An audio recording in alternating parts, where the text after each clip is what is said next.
ఆనాడు స్వాతంత్ర సమరయోధులు తమ ప్రాణాలను త్యాగం చేయడంతో నేడు దేశవ్యాప్తంగా ప్రజలు స్వాతంత్ర వేడుకలు నిర్వహిస్తున్నారని సినీ నటుడు పద్మశ్రీ డాక్టర్ బ్రహ్మానందం అన్నారు. హైదరాబాద్ బేగం బజార్లో భగత్ సింగ్ యువసేన రాష్ట్ర అధ్యక్షుడు లడ్డూ యాదవ్ ఆధ్వర్యంలో 78వ స్వాతంత్ర దినోత్సవ వేడుకలు ఘనంగా జరిగాయి. ఈ వేడుకల్లో పాల్గొన్న బ్రహ్మానందం మాట్లాడుతూ సంక్రాంతి, రంజాన్, క్రిస్మస్ పండుగలు ఎలానో స్వాతంత్ర దినోత్సవం కూడా భారతీయులకు ఒక పండగ అని అన్నారు.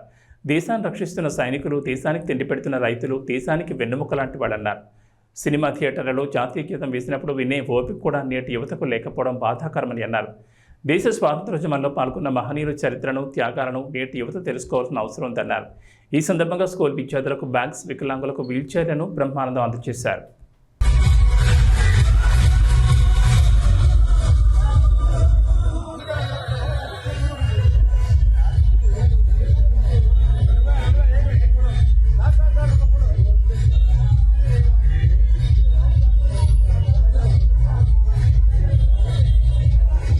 అది మనకు ఒక పండుగ దినం, ఒక దీపావళి, ఒక సంక్రాంతి, ఇలాగా ఒక రాఖీ లాంటి పండుగలు అలాగే మనకి స్వాతంత్ర దినం కూడా అంత అద్భుతమైనటువంటి పండుగ.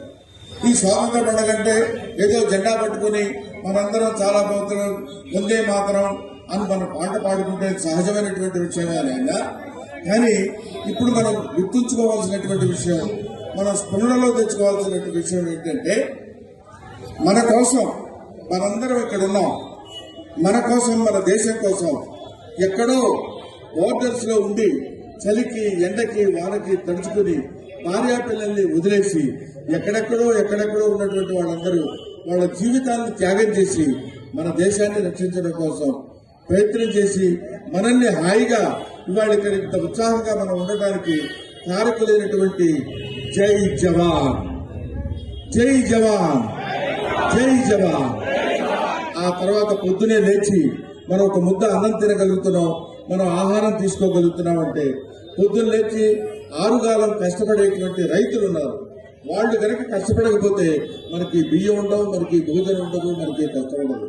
ఎప్పుడైతే కష్టపడి వాళ్ళు చెమటొచ్చి మనకి కావాల్సినటువంటి ఇన్ని కోట్ల మంది, 140 కోట్ల మంది జనాభాకి వాళ్ళ ఆహారాన్ని పంచించేటువంటి రైతు దేవుడు, ఆయన రైతు బంధుకి జై కిసాన్, జై కిసాన్, జై కిసాన్ అని నినాదం చెప్పినటువంటి లాల్ బహదూర్ శాస్త్రి గారు. వాళ్ళిద్దరూ మన భారతదేశానికి వెన్నెముక లాంటి వాళ్ళు. వీళ్ళు బ్రిటిష్ వాళ్ళు మనం పరిపాలించేటప్పుడు ఇక్కడ అద్భుతమైనటువంటి సేవ చేసి ఎంతో కష్టాలు పడి ఎన్నోసార్లు జైలుకి వెళ్ళి బ్రిటిష్ వాళ్ళ చేత దెబ్బలు తిని ఎన్నో ఇబ్బందులు కోర్చుకుని ఆడ మగ అనేటువంటి తేడా లేకుండా ఎంతో మంది ఎన్నో రకాలుగా ఈ దేశానికి స్వాతంత్ర్యం రావడం కోసం ఎంతో కష్టపడ్డారు. ఆ కష్టపడిన వాళ్ళలో చాలా మంది ఉన్నారు. Mahatma Gandhi, father of the nation. ఆ తర్వాత ఉన్నటువంటి వాళ్ళలో అందుకే మీ అందరికీ తెలుసో లేదో గురజాడ అప్పారావు అని ఒక కవి, ఒక ఆయన ఏం చెప్తాడంటే, దేశమంటే మట్టి కాదు, దేశమంటే మనుషులు. దేశం అంటే మనం ఏమనుకుంటామంటే ఇక్కడ ఈ అరేబియా సముద్రానికి, తూర్పుకి, దీనికి మధ్యలో ఉన్నటువంటి ప్రదేశం దేశం అంటారు. కాదు, దేశం అంటే మనుషులు, మన మనుషుల చేత నిర్మించబడింది దేశం. వీళ్ళు తిండి కలిగితే కండగలదు, కండగలవాడేను మనుషు అన్నాడు. అప్పుడు తిండి కలిగితే బాగా మనం తినగలిగితే కండ ఉంటుంది.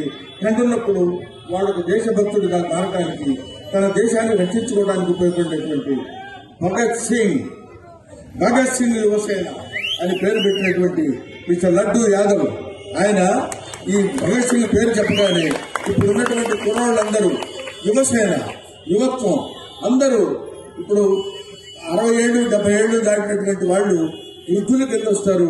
చిన్నపిల్లలు 10-15 ఏళ్ల టీనేజ్ లోపు ఉన్నటువంటి వాళ్ళు చిన్నవాళ్ళు అవుతారు. కానీ భారతదేశాన్ని నడిపించాల్సింది, నడిపించేటువంటి శక్తి కలిగిన వాడు యువత. కాబట్టి భగత్ సింగ్ యువసేన అనేటువంటిది ఇక్కడ నిర్మించి ఇన్ని సంవత్సరాలుగా ఈ అద్భుతమైనటువంటి కార్యక్రమాలు నిర్వహిస్తూ, ఇది సామాన్యమైనటువంటి విషయం కాదు. పాట జరుగుతూనే ఉంటుంది, మనం ఎటోళ్ళం అటు వెళ్ళిపోతుంటాం. ఆ పాట జరుగుతూనే ఉంటుంది, మనం ఎటోళ్ళం అటు వెళ్ళిపోతూనే ఉంటాం. కానీ మనం నేర్చుకోవాల్సిన విషయం ఏంటంటే, అది మన జాతీయ గీతం, మనందరం కలిసి రాసుకున్నటువంటి గీతం, మనందరం కలిసి ఆలపించాల్సినటువంటి గీతం.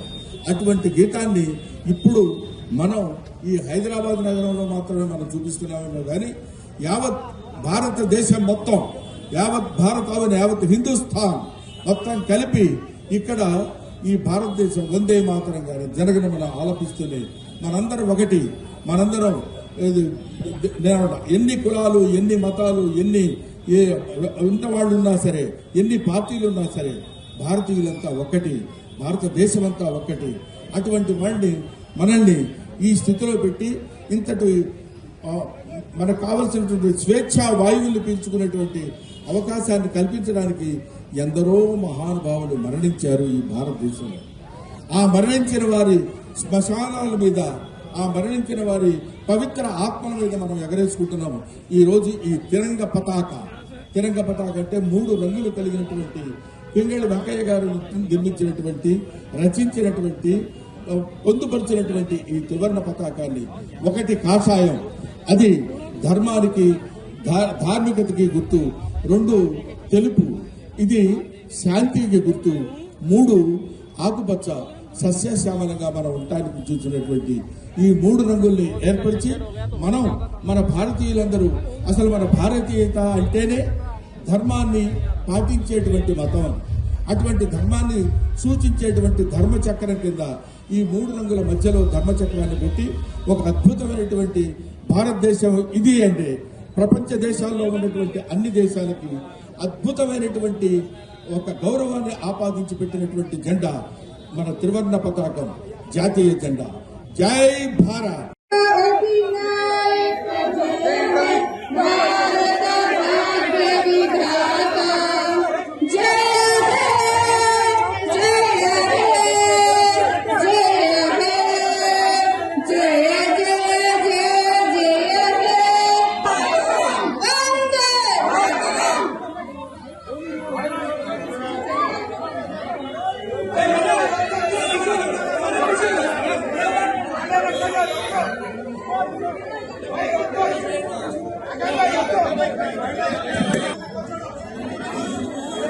भगत सिंह युवा सेना की ओर से हमारे साउथ के सुपरस्टार जी का हार्दिक हार्दिक स्वागत, हार्दिक हार्दिक अभिनंदन।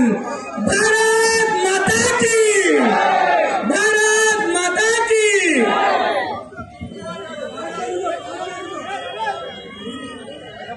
मधुन हमारे तेलुगु सिनेमा के, साउथ इंडिया के हमारे सुपर डुपर स्टार, जो फिल्म स्टार बड़े बड़े, इतने साल में एक भी दाग नहीं है, ऐसी छवि बना के रखने वाले हमारे ब्रह्मानंदम जी का भगत सिंह युवा सेना आपका स्वागत करता है, आपका अभिनंदन करता है। मैं बताना चाहता हूँ, ब्रह्मानंदम जी के साथ मूवी कर रहे हैं, उनका भी स्वागत करता हूँ।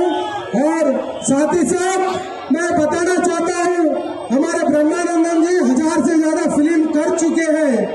आज साउथ इंडिया के सबसे बड़े कॉमेडियन, देखो दुनिया में सबसे बड़ी खुशी होती है जब इंसान एक बार हंसता है तो उसका खून कितना बढ़ जाता है। तो हर वो फैमिली को हंसाने का काम फिल्म के माध्यम से हमारे ब्रह्मानंदम जी करे हैं। अब सम्मान करेंगे ब्रह्मानंदम जी का। ब्रह्मानंदम जी का भगत सिंह युवा सेना की तरफ से स्वागत हो रहा है। बहुत बहुत धन्यवाद। विक्की पकड़ के दो, गुरु भाई होना कहीं बीच में ले भैया, बीच में नीचे करो। ऊंची क्षण में हमारे विधायक टी राजा सिंह जी भी पहुंचने वाले हैं।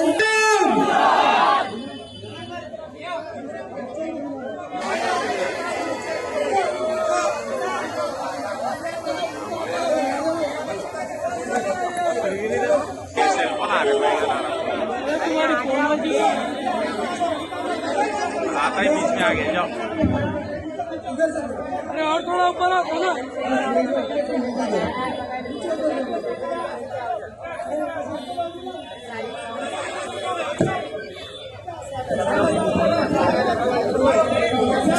मैं पुलिस डिपार्टमेंट से रिक्वेस्ट करता हूँ, आप लोग थोड़ा ट्रैफिक को वहाँ रुका दीजिए या तो फिर इनको पूरा बंद कर दीजिए।